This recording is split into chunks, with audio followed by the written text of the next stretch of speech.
Welcome to this evening's RTV broadcast. We're considering the role of the United Nations tonight with Mark Seddon, particularly in terms of its response to the COVID crisis and the wider geopolitical influence that it has in the 21st century. Mark previously advised the former president of the UN General Assembly, Maria Fernanda Espinosa, and was a former speechwriter for the UN Secretary General, Ban Ki-moon. He's a journalist and he's authored several books, including Jeremy Corbyn, The Strange Rebirth of Labour England, that was published in 2018. And he was the editor of Tribune from 1993 until 2004. So in the second half of tonight's broadcast, we're going to discuss the potential impacts of Jeremy Corbyn's new peace and justice project. But let me just start with the United Nations. And the UN produced a comprehensive response to COVID-19 entitled Saving Lives, Protecting Societies and Recovering Better. And I was just looking at the executive summary, and the 3 points that it highlights is that they were talking about a large-scale, coordinated, comprehensive health response guided by the World Health Organization and a wide-ranging effort to address the devastating socioeconomic, humanitarian, human rights aspects of the crisis, with a focus on saving lives, keeping vital services accessible, households afloat, businesses solvent, and supply chains functioning. And thirdly, a recovery process that builds back better. And I just wondered, Mark, how you think this government's doing against that criterion that the UN set out? Well, I think it's got to be a mixed bag. By the way, I think the UN has had to move away from using that line, build back better, because it was appropriated by Joe Biden and the Democratic Party. And of course, the UN isn't allowed to be seen to be supporting any political party at any given time. But no, I think the interesting thing is that, not only is the General Assembly essentially moved towards advocating universal healthcare. In other words, healthcare systems based on a UK type system of a national health service funded at source through taxation and what have you, but that it has tried to set out, its ideas for essentially having a global response to this crisis. And of course, the real problem it's faced from the outset this time round has been that in the time of Trump, in the time of Bolsonaro, in the time of Putin and Boris Johnson to a degree too, you've got individual member states following their own unilateral policies in many respects. So this kind of multilateral response has been much more difficult to bring together. And what's been very striking is that many of the East Asian countries, who of course have got a good experience of dealing with similar kinds of pandemics in the past, appear to have got a pretty rapid grip on the situation. And that also includes, Australasia. It includes other countries as well. Britain, as you know, Chris, has been way down the league in terms of its response, the efficiency of its response, particularly when it comes to what the WHO have been recommending right from the outset. The most basic thing, and I'm not a public health expert, but I did follow all of these things. So track, trace, and isolate. That was what the World Health Organization was advocating from the outset. Britain began by doing that, but as we know, for some reason, we're not entirely clear, but it moved towards this idea of having herd immunity. And of course, the pandemic then took hold. Now, in other respects, Britain has been late, but moved quickly. But after a late start, has improved its response. But at the end of the day, we have to look at mortality rates, and the reality is this country has got one of the highest mortality rates in the world. We were ill prepared. Without the National Health Service, we would have been in such deeper problems than we have been. We didn't have PPE, and we needed it. And of course, one of the other big stories, which will probably grow, there'll be one or two people who are raising this in the press, but also, Labour MPs such as Dan Carden in Liverpool, who was onto this quite early on about the sort of the contracts, the whole issue of contracts. Admittedly, in the middle of a pandemic, you've got to move quickly. You've got to try and get all the PPE and all the rest of it. One of the big issues I think is going to emerge is, a potential corruption on a major scale. That's a big issue. But the British response has been a mixed bag. The mortality rate has been very bad. Yeah, no, indeed. And I just wonder, given your experience at the UN, and I only gave a very truncated CV when I was introducing there, because I know you had and continue to have involvement with the UN. What attention do you think the British ministers, the government in this country, actually pay to the advice coming out of the UN? I mean, do they just sort of go their own way, ignore it? I mean, and how does Britain compare with other nations around the world in terms of, listening to the steer given by the United Nations? Well, I mean, don't forget, the United States in the middle of the pandemic under Donald Trump actually withdrew funding to the World Health Organization. I mean, absolutely staggering. And then Trump called it the China virus. I mean, I do tend to make direct comparisons between the sort of extraordinary degree of deliberate irresponsibility by the Trump administration and compare it with what you might call, I suppose, Chris, British exceptionalism. This kind of, we're the best, so we know the best, we know what to do, which I think, partly drove the British response. One of the most senior WHO spokespeople in recent years has been David Nabarro. He is the representative of the WHO to Britain. He speaks for the WHO frequently. You hear him on the media here.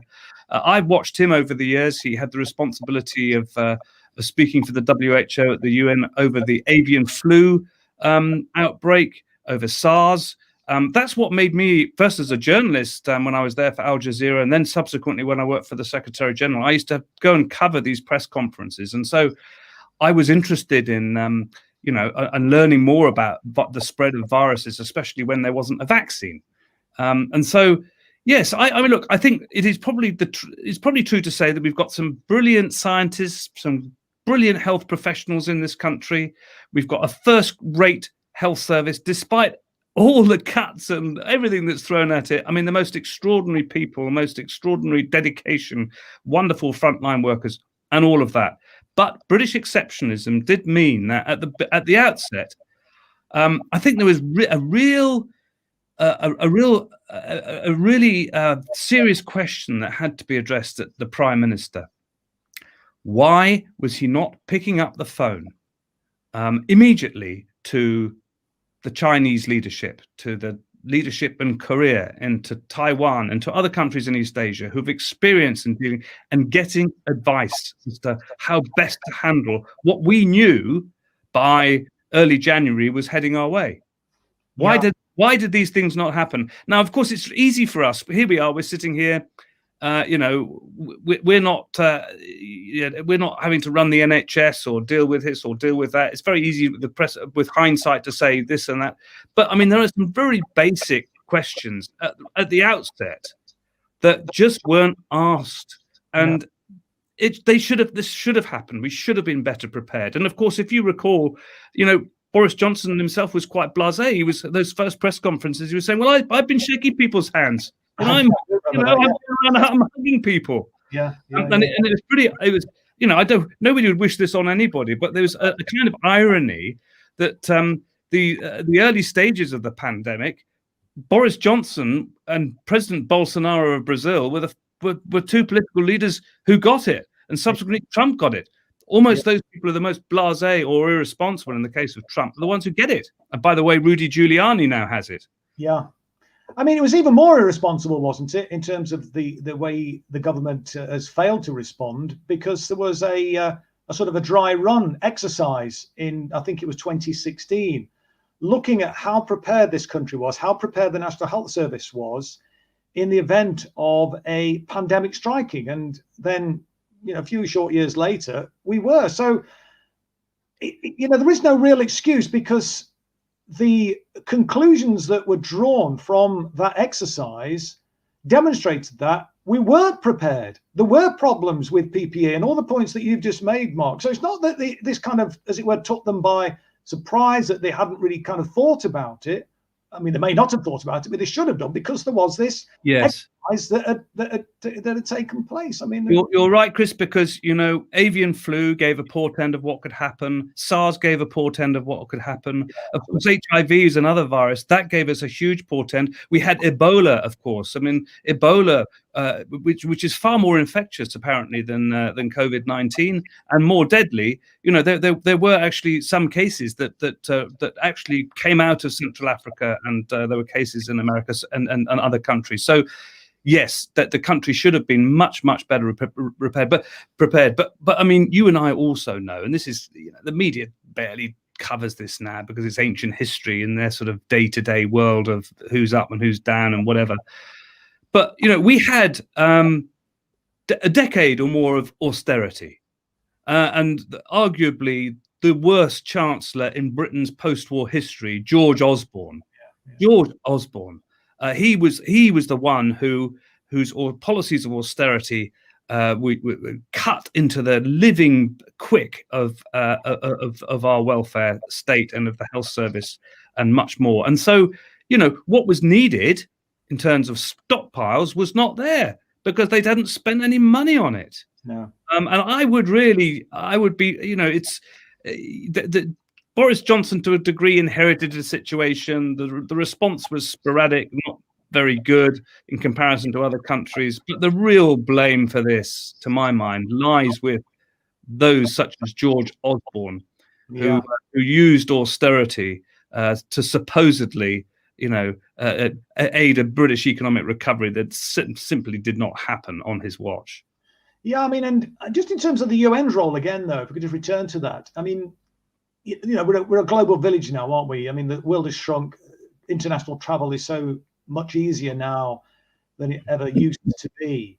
And is there a role, do you think? Should there be a role for the UN to be, a bit more interventionist, a bit more proactive? I mean, it seems, and again, from your experience, Mark, that it's almost, I mean, they can give the lead, but it's almost as if, the governments, may sort of take the advice or not. And clearly, our government seemed to go its own way. I mean, I just want, particularly given a response to something like a pandemic, I mean, you kind of need, do you not, an international response? And this kind of spasmodic approach that haphazard approach that we've had, from our government and indeed the, Donald Trump's administration. I mean, not only is that bad news for the people in their countries, but because of the kind of travel arrangements and all the rest of it, and how people are still mixing, even in the height of a pandemic. I mean, well, in all of this, Chris, I mean, what clearly comes across time and time again, and we kind of know this to be obvious and axiomatic, that if you work together rather than work alone, you're going to achieve more. And so, we have managed. When I say we, we've managed to get to a situation whereby there are vaccines now available that would normally take up to 10 years. This is what we're told. It's taken less than a year. And this is because there's been global cooperation. And that global cooperation has extended elsewhere too. The response, the advice of the World Health Organization has been followed in many other member states across the world. And of course, the UN and the WHO are very concerned now that supplies of vaccine reach all countries. It shouldn't just be those countries who have got the economic clout that get the vaccines. I mean, for what it's worth, I was talking to the High Commissioner of the Maldives last week, and of course they were doing their best to get their hands on some vaccine for their population, small developing country, and that's the case all over the world. So there's got to be much more global cooperation. I think that much has been learned. You were talking about this kind of global village in which we live. I mean, the fact that something can spread from a wet market in China and circulate the globe literally within months or weeks, and that there has to be a global response to defeat it, would suggest that we really do need a UN that is stronger and more fit for purpose. The UN's problem this year, of course, in many respects, and the problem of diplomats, they haven't been able to meet. I mean, the UN is empty. It's all as we're doing now. It's on Zoom or on these video conferences. So, the General Assembly that takes place, every autumn happened for the most part offline. So all that sort of diplomatic work behind the scenes hasn't been taking place. There's a real push amongst diplomats from different countries now to get back to the UN because they're worried that essentially the organization has lost some of its clout because it's become more invisible in these times. Yeah, I mean, the UN. That one of the positive consequences then of the COVID crisis is that it might encourage governments, I mean, even in places like Britain, to collaborate a bit more. And do you think it also spells, or maybe not spells the death knell, but certainly points to the failings of the kind of neoliberal economic agenda that we've been living with for the last years? I mean, it's interesting. I mean, you see, in the United States, because I mean, I lived there off and on since 2005, and when you go there, you realise that in terms of basic healthcare, you're essentially a paycheck away from being on Skid Row and not having any health insurance. If you lose your job, you lose your health insurance. Yeah. And then you're thrown on the mercy of a very, very basic Medicaid. And if you're over 65, you get Medicaid. You get but it's an appalling system. We know that over 40 million people have no medical insurance whatsoever. And in fact, Bernie Sanders's campaign around Medicare, medical insurance, and national insurance, he kept on talking about the Scandinavian and the experience of health and the British NHS and what have you. And they still don't have anything like that in the States.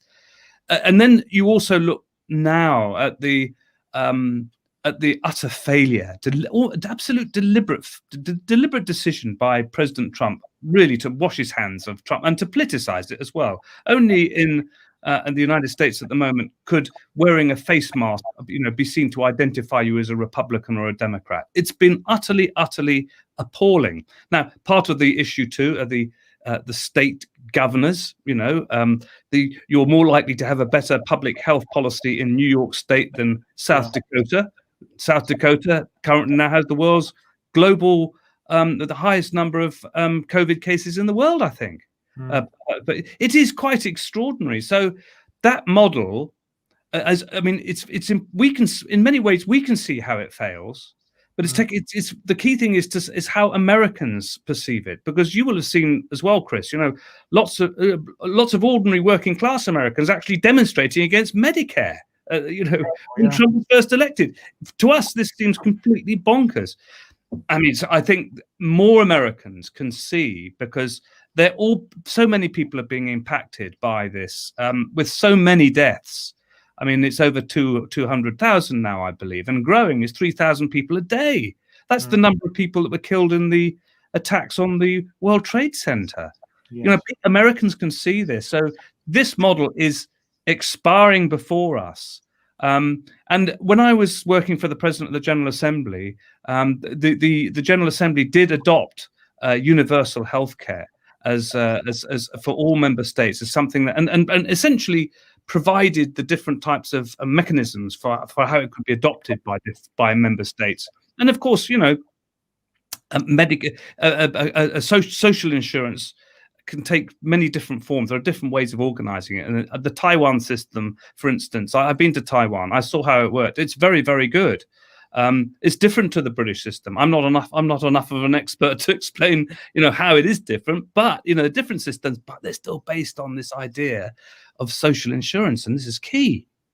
The key thing is that people get free healthcare at the point of need, and however it's organised, I think that should be the guiding principle. And obviously, I think the failings of this government, but I mean, it's not just here. I mean, there have been other governments around the world, just in terms of responding to COVID. Hopefully, will lead us or lead them to adopt a more collaborative approach in the future.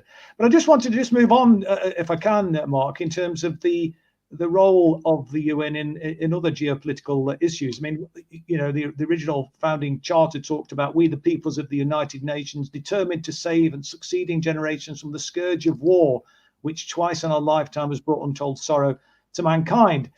And since that charter, since that statement was published just after the Second World War, we've been almost in a constant state of war in one part of the globe or another. I mean, is that, has the UN failed? Can it work? Is it? I mean, what influence is it having? Do you think has its influence waned or increased, or does it ebb and flow in your experience? I think it's been very important in many respects during the period of the Cold War, for instance, and the emergence of the non-aligned movement as the global South gained its freedom from colonialism and became essentially a bargaining chip at the United Nations, and was able to essentially push its agenda and play one side off against another. And it was as brutal as that in many respects. That, at a very raw level, was an important factor. But more considerably, the way the role the UN has played over non-proliferation, over nuclear non-proliferation, over arms control, has all been very, very consequential over a long period of time. There has not been a third world war to end all wars. We've come close to it. The missile crisis, the Cuban Missile Crisis would be one. There have been a number of times when it's been pretty close, but without the United Nations, without having that building there in New York, and without being able to bring people together, diplomats, and it's arguable that things could have been worse. Many of the conflicts that you're referring to, Chris, have been wars of proxy wars. Certainly during the Cold War. I mean, you think of the civil war in Angola. You think more recently the proxy war that's been carried out in Syria. I mean, there are very few of the so-called advanced nations who haven't got dirty hands in that. But I watched the UN, for instance, close up over Syria. And many people have been very critical. The UN was powerless to do this and powerless to do that. At the end of the day, the UN is only as powerful as member states would allow it to be. And of course, you had the big players there: Russia, the United States, Turkey, Saudi Arabia, France, all these countries. The UN was constantly trying to end this horrendous conflict. It had some success over chemical weapons, for instance. And prohibiting and banning the use of chemical weapons in Syria eventually. I mean, there were problems, but that was a UN achievement. At various different times, it managed to oversee safe passages and zones where there were temporary ceasefires. It's not a glorious record, but in other parts of the world, the UN has been very, very significant. And I'm thinking about some of the peacekeeping operations around the world. East Timor, Timor-Leste, that was a success for the United Nations. The Mali has been another sort of success in UN terms. No, peacekeeping is really important. But in all of this, I mean, I'm hoping that with Trump out of the picture now, although I mean that's one we could go back to that, because actually he didn't end up being a militarist. Or, there weren't any wars under Trump. No. But although he was tempted, but they weren't. I'd like to see that that a new global leadership begins to use those mechanisms of the UN much more thoughtfully and powerfully.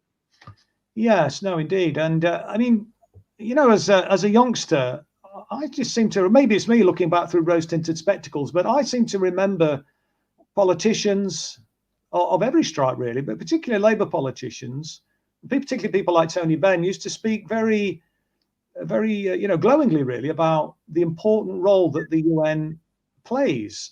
Maybe it's that generation that lived through and fought in the Second World War. Maybe that's what coloured their thinking. It doesn't seem to be on the agenda now.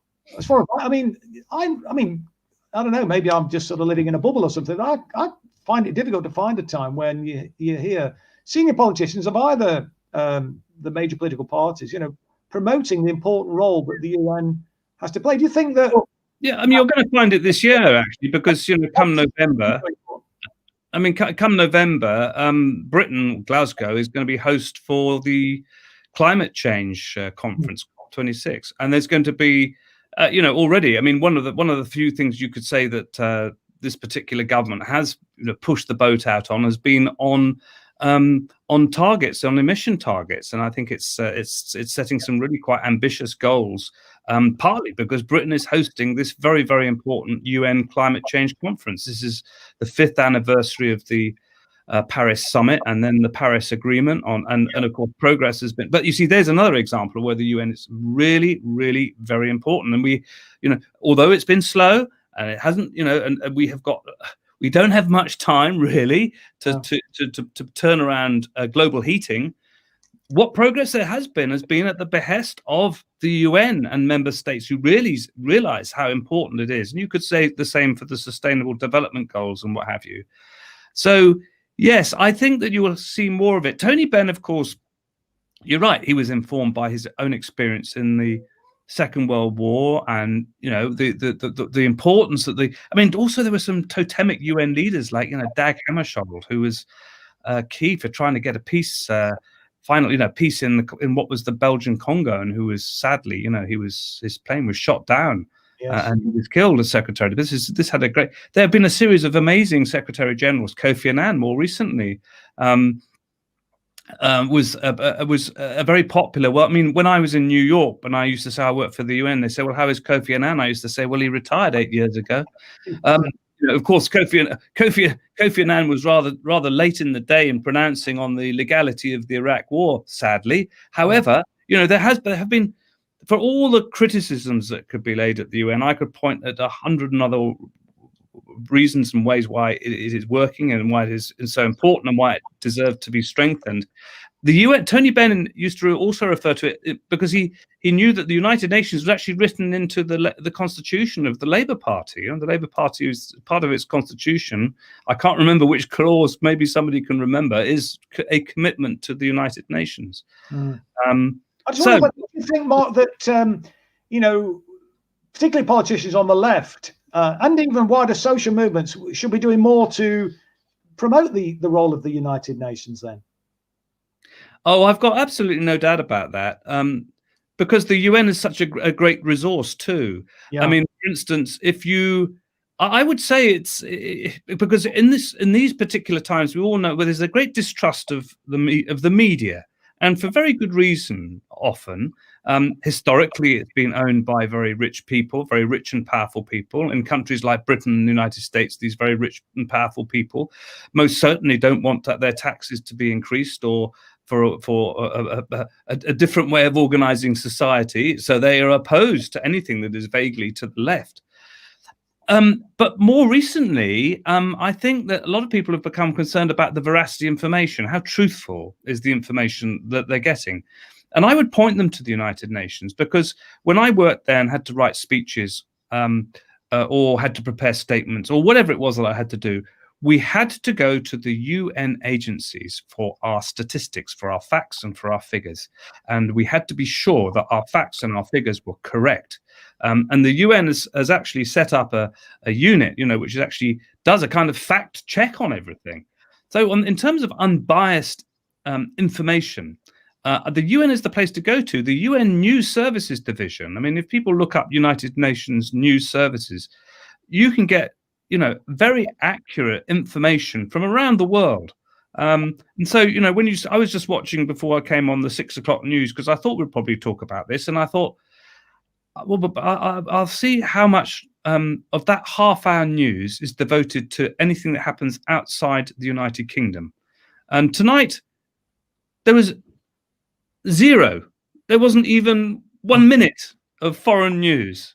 And that, by the way, is increasingly the case on BBC News programs. They're much more parochial.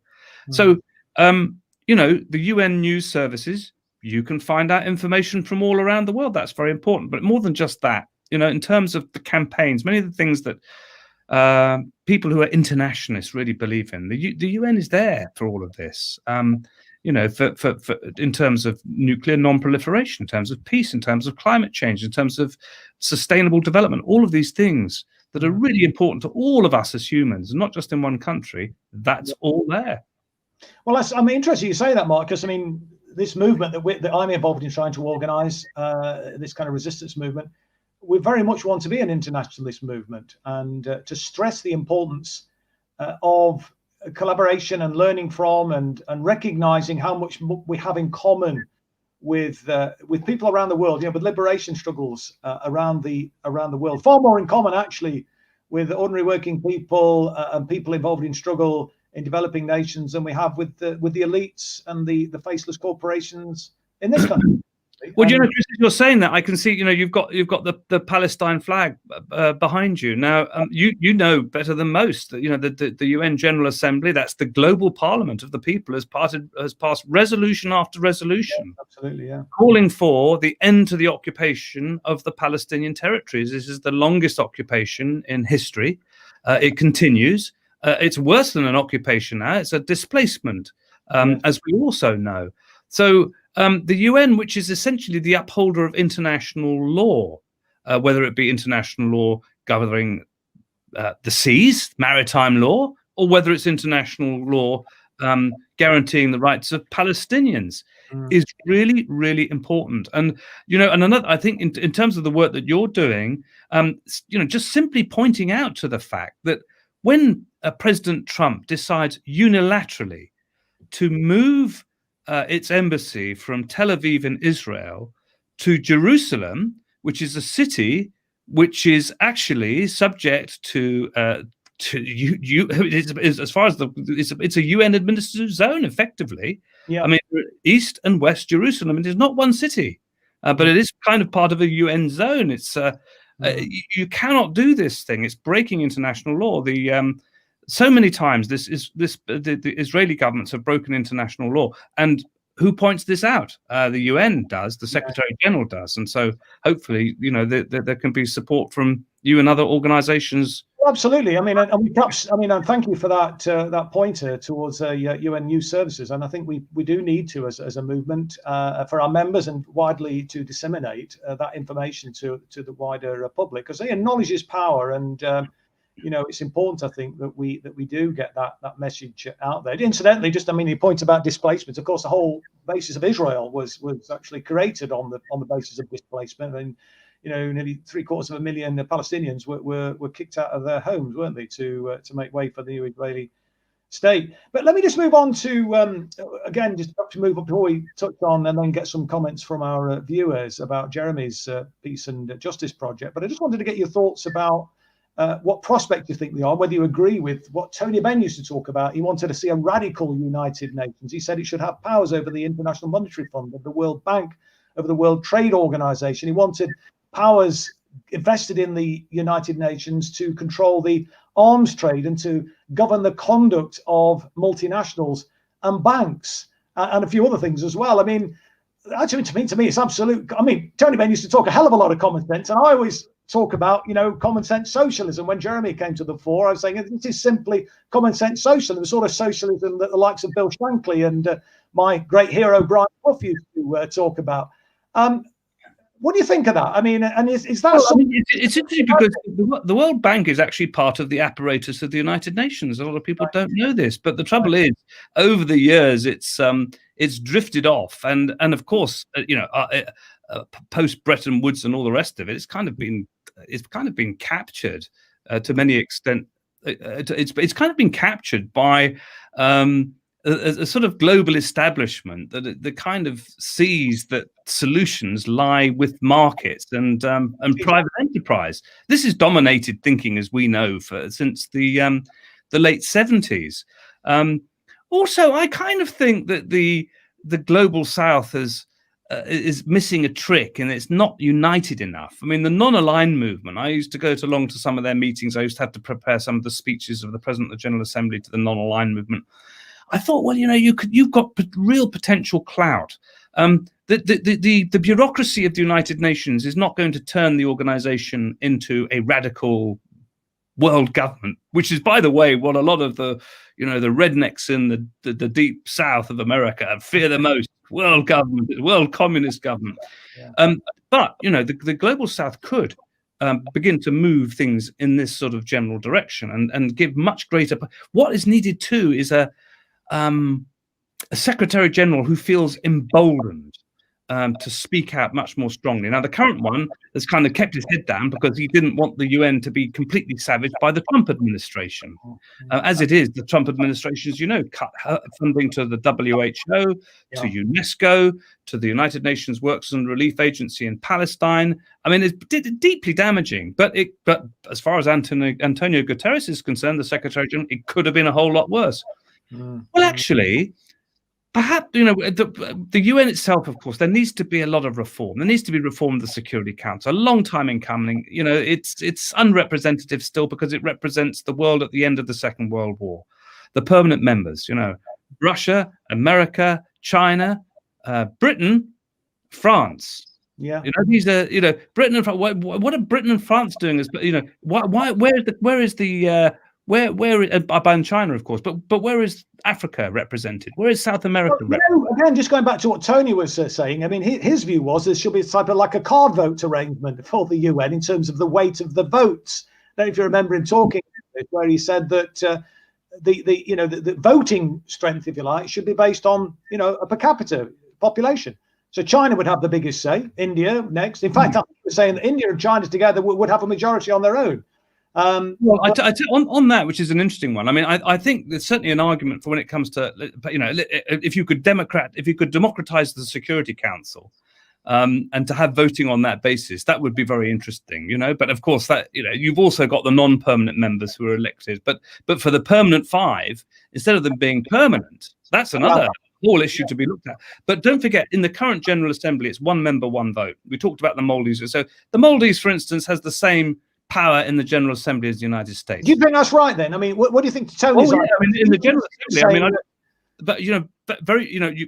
you don't often see the General Assembly because most of the best decisions are reached through consensus. But when there can't be consensus, let's say, and I'll give you just one example, which I saw when I was there.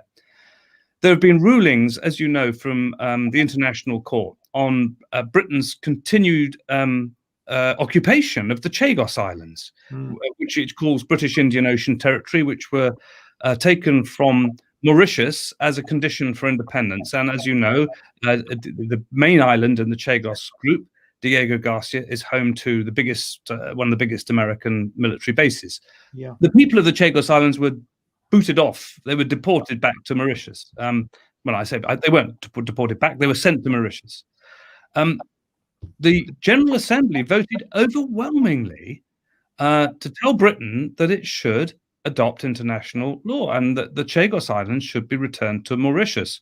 So that is when 1 member, 1 vote really counts. Yes, indeed. If it had been the biggest countries with the biggest, they wouldn't get a look in, would they? I guess so. No. Indeed. I mean, and I guess the emphasis seems to be certainly in the modern Labour Party now under Sir Keir Starmer and prior to Jeremy under Miliband and to a much greater extent Blair and Brown, the emphasis seemed to be more about NATO, didn't it? I mean, and I wonder why on earth have we still? Why have we got the North Atlantic Treaty Organization? Why is it even in existence still? That's another argument altogether. I mean, I personally, and this is my own view, after the end of the Warsaw Pact, I couldn't really quite understand why NATO was still continuing. And of course, NATO, which, as you know, North Atlantic Treaty Organization, which is set up essentially North America and Europe, was not ever supposed to be a proactive military organization that got involved out of area. But that seems to have been happening in recent years. It appears to have become part of a kind of military industrial complex of its own, frankly. Indeed. The idea when I was going, for what it's worth, my dad was in the British Army, and we was as a youngster, we moved from all sorts of military bases. And I remember, as in West Germany and latterly in Belgium, at the height of the Cold War, the NATO was concerned that the Soviet tanks were going to roll across the German plains. The idea, frankly, now that Russian Federation is going to roll tanks, from I don't know, Belarus into it is quite absurd. So the whole security situation has completely changed, and I think we've got to. I think what has really got to be revived is international agreements on chemical weapons, on nuclear weapons, on biological weapons, on weapons of mass destruction. There's got to be much greater and cyber wars. Instead of constantly ramping these things up as different governments do, we need to be controlling them, because the next war, is going to be one of tanks and armies. It's going to be attacks on civilians, I guess. Well, precisely. But I mean, some of these, the conventional weapons are appalling. I mean, they're all appalling. They're all horrible. They all inflict terrible, injury, maim, and kill people. I remember going to the air show when I was because in Derby we have Rolls-Royce in the city, and so we got an invite to go around there, and I was having a bit of a tour around, and I mean, there were a number of the stores sort of very proudly showing off the latest new missiles that they developed, and more and more sophisticated ways of killing people with conventional weapons, let alone I was staggered actually when I went to the UN when I was in New York, and we met up, didn't we, briefly one evening. Just looking at and you probably might know the statistic off the top of your head, but the colossal scale of expenditure on armaments around the world is just, I mean, it blew my mind. I didn't appreciate it. It was quite as high as it was. I can't remember if you know what the statistic is off the top. I wish I did. You should have asked me this before, and I would have mugged up on it, Chris. It was a huge sum, though. And I think they were juxtaposing, though, it's something well over £1 trillion or something. But they were juxtaposing that with what it would cost to actually eliminate poverty around the world, eliminate extreme poverty. It was these things are so very, very basic, and of course, the poverty and the division and the exploiting of these is what leads to wars. What is used for war. I mean, the Syrian civil war, and which we talked about earlier, and which was kind of all sorts of other countries got involved. Many experts believe that it was kind of rooted originally in the issues around climate, around food shortages as a result of climate change, of water supply shortages. All of these things encourage conflict. And, the suffering that's going to result of this pandemic, the great movements of people, increasing desertification, all of these things lead to conflict. And you're right. I mean, just a percentage of the money frittered away on grotesque weaponry. Couldn't it make a great difference? Absolutely. No, it really could. I mean, and that's another reason why I think we should be promoting the fantastic work that the UN does, in my opinion. Let's just move on quickly, because I want to give time for our viewers to have their say when we go to Sean in a moment. Just want to get your thoughts about Jeremy's latest initiative, the Peace and Justice Project. What's your thoughts on the prospects for that in terms of advancing the cause of peace and justice, and indeed socialism in the country? I think it's I think it's got every chance of being successful if it becomes a real vehicle for change, a movement, if you like, and one that really brings in a really broad group of people, and one that's going to be democratic as well. I mean, this is really important. If it ends up being the small groups of people shouting at each other, it becomes fairly pointless. So I think so much depends on all of that. I think it's probably very important in many respects, because there are a lot of people who are now probably feeling quite homeless in terms of the politics, and who stands up for what they really believe in.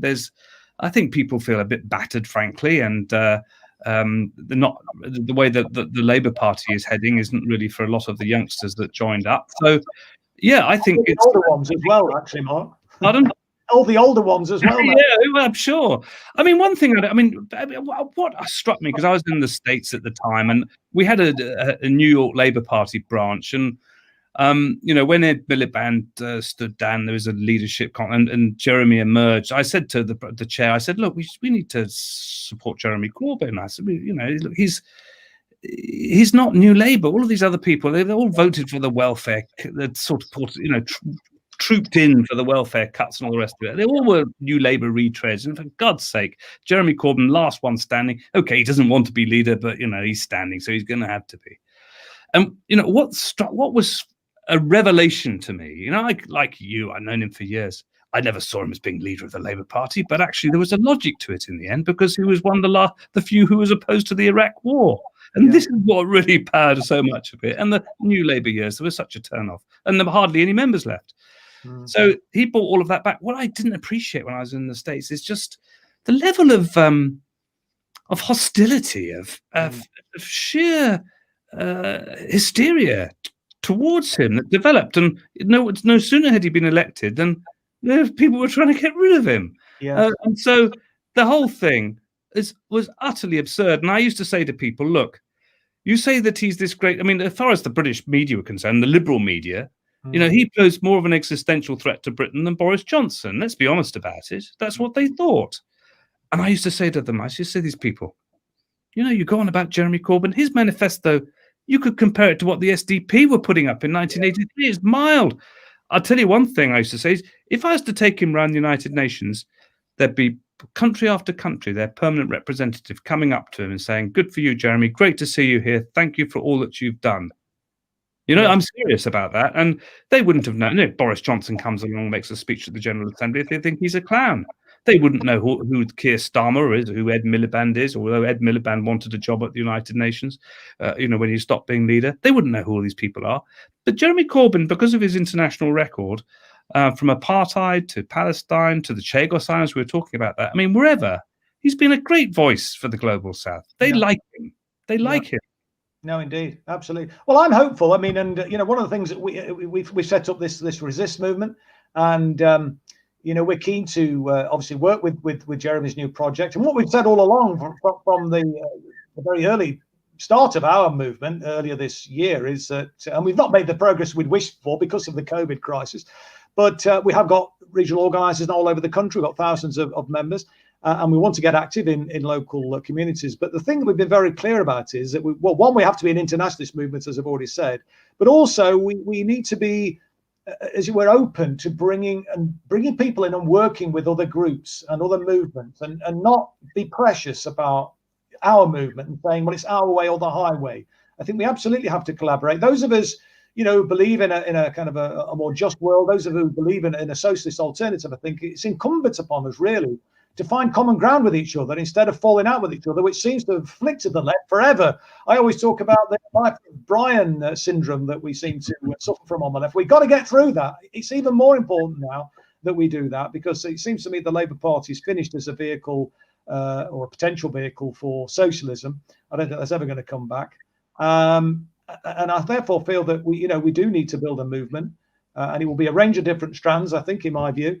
And we need to learn the lesson. You talk about the global South. We need to learn the lesson of places like Latin America, like Bolivia. The fact that they'd got a social movement underpinning the kind of electoral strategy they had there for the socialists under Evo Morales, when he was kicked out with the CIA-backed coup. Within a year, as you know, Mark, they were able to force the right-wing regime to hold new elections, and they came back with an even bigger thumping majority for the socialists than Evo Morales got. That was because the labor movement, the organized working class there, the trade unions and civil society, got together, and they brought the country to a standstill, essentially, and demanded change. And what struck me, and you see, there's no even the machine politicians, these ghastly new Labour people in the PLP. You'll be familiar with most of them. Oh my God, tell me about it. Horrible time with them, probably. And I'm sure Jeremy Corbyn would be relieved that he can spend time with this new organisation rather than have to be harangued by foam-flecked bloody Labour MPs. But it strikes me that the agenda around social justice, socialism, equality, the environment, climate, all of these things really mattered to lots of people, and they do want. It hasn't gone away. Just because we've got this running that and so that this running that, it's all there. And as you were saying, you can't hold these social forces back. And who knows, frankly, what happens at the end of this pandemic?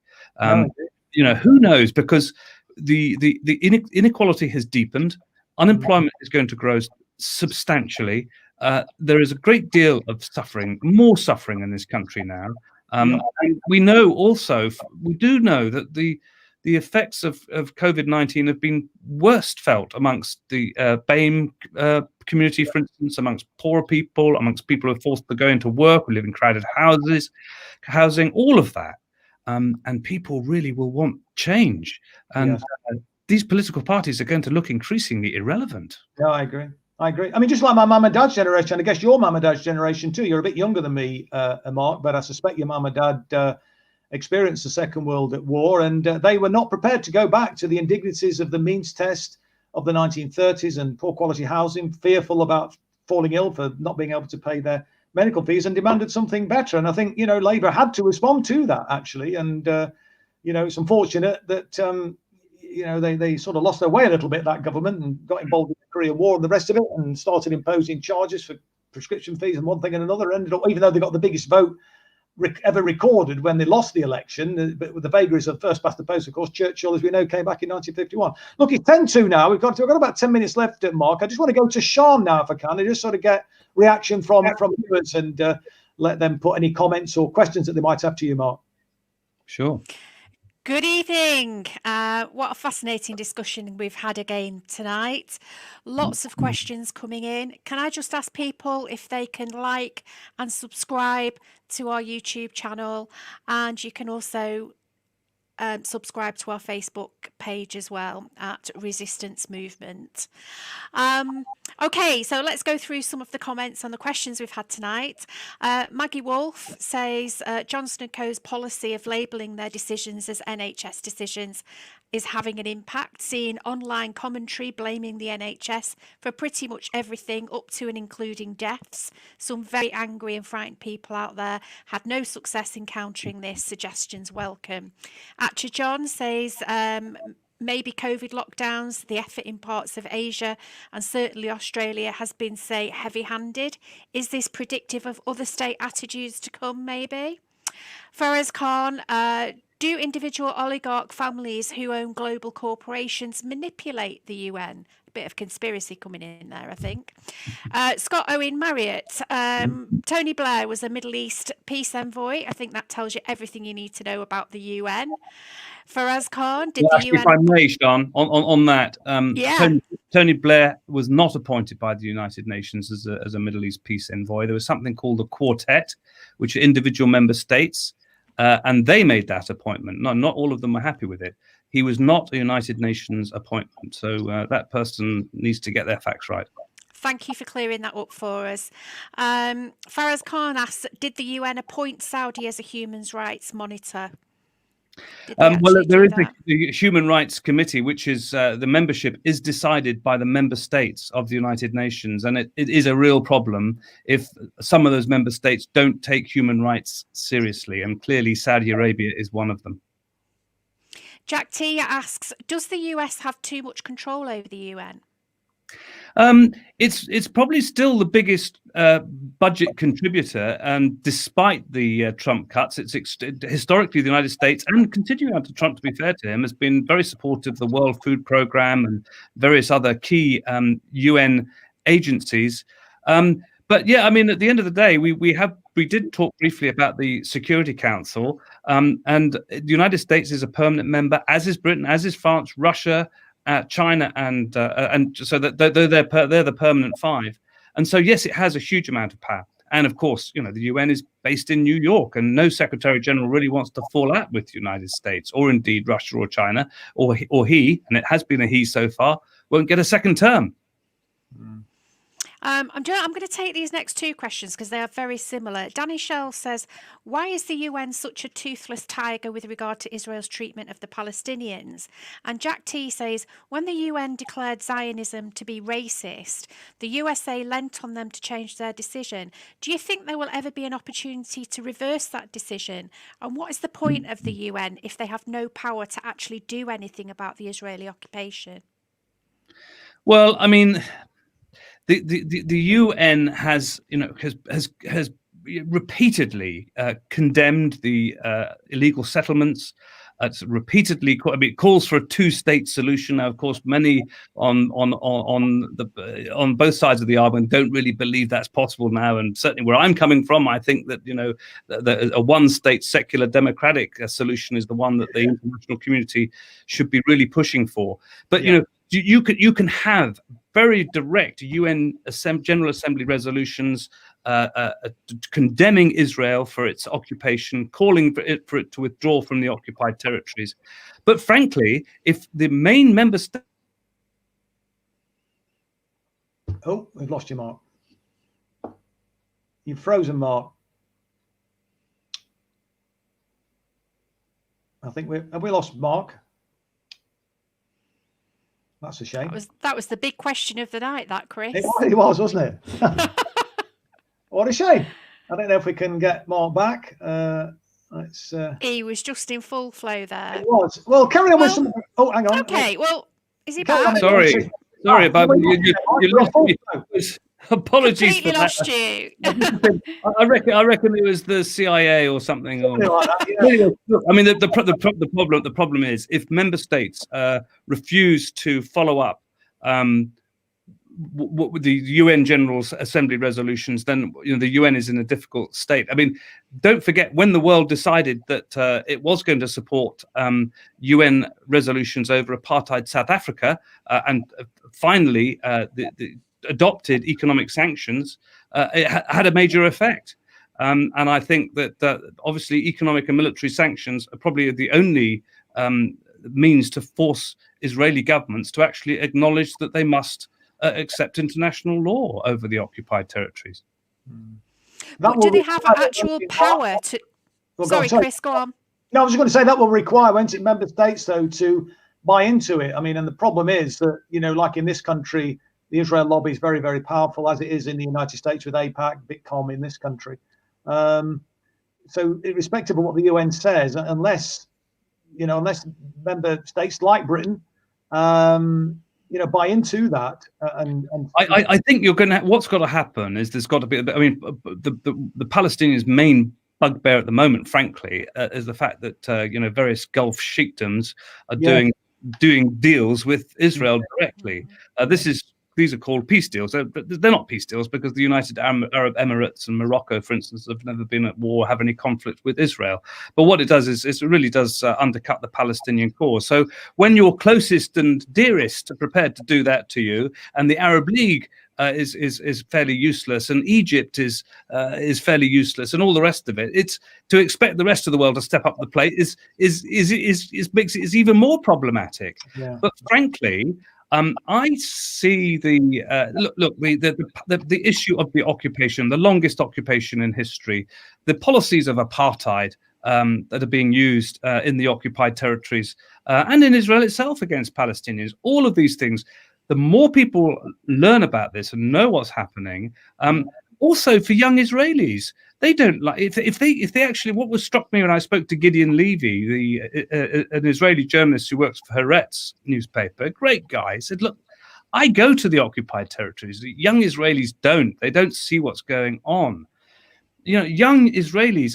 There have been different times in Israel's history when there's been a really powerful peace movement and a real powerful movement for." A proper a two-state solution, which actually gave real power to an independent Palestine, or for a one-state solution, as we've just been talking about. But that campaign has got to happen amongst people and in the global South and across the developing world and in Israel and Palestine, and that can empower the United Nations. The United Nations has got all of these resolutions, but when it comes to implementing them. That's a different matter because they're blocked very often. But don't. Yeah, I used to work in Cyprus many years ago, and obviously you probably know they have a UN peacekeeping force there permanently due to the war in 1974, and I used to do part of my job as a holiday rep at the time was to guide the cruises from Cyprus over to Egypt and Israel, and I always wondered why the UN hadn't put peacekeeping force into Israel. Well, Israel won't let it. But don't forget, on the Golan Heights, for instance, where I've been to the buffer zone between the occupied territories of the Golan, which the United States has just kind of recognized as being now belonging to Israel, when it actually belongs to Syria. This is the Golan. The UN peacekeepers are there at the Golan Heights and have been since 1967, keeping both sides kind of apart. And what you're talking about in Cyprus, I like you, I lived there as well, and I remember, UNICEF and the blue helmets, essentially, patrolling a border that shouldn't be there, but it's a border that until there's a final settlement between Turkey and Greece, is going to remain there. The problem in Israel-Palestine is the Israelis would not allow a UN force to go there. I mean, if law and order was to completely break down, if there was a civil war and insurrection, the Israeli government was no longer capable of controlling the occupied territories, well, maybe the situation would be different. But we are looking. It receives well over $3 billion each year in military aid from the United States. It is a nuclear state, it has nuclear weapons. It hasn't signed the Nuclear Non-Proliferation Treaty. It's an enormously powerful, small military state. And so it's very difficult. Thanks, Mark. Great. Thanks very much indeed. We're just about out of time. In fact, we are out of time, Mark. That's been really, really interesting. Thank you so much indeed for taking the time out, and I'm sure there are many more questions that we weren't able to get to, but really appreciate that. Let me wish you a very happy Christmas and a peaceful New Year, comrade, as well, going forward. Thank you, Chris, and to you, and to Sean, and thank you very much for having me, and it's been great. Thank you. Yeah, that's great, and we'll perhaps get you back again another time if that's okay, Mark, because that was really, really interesting. Yeah. And thank you, everybody, for watching this evening. That's the end of the show tonight. Next week, on Wednesday at 7 o'clock, we've got Shadia Edwards-Dashti. She's a investigative journalist. She's been looking at the treatment of asylum seekers, again, in relation to the risk that they're being put to in the Napier barracks, I think it is, in Kent, where they're being housed in very unacceptable circumstances, and the risk from COVID that they're experiencing, and other problems that they are encountering. So we've got her on talking about some of the work that she's been doing, exposing some of this stuff. So if you have a spare hour next Wednesday at 7 o'clock, please join us then. And in the meantime, thank you for watching and good night.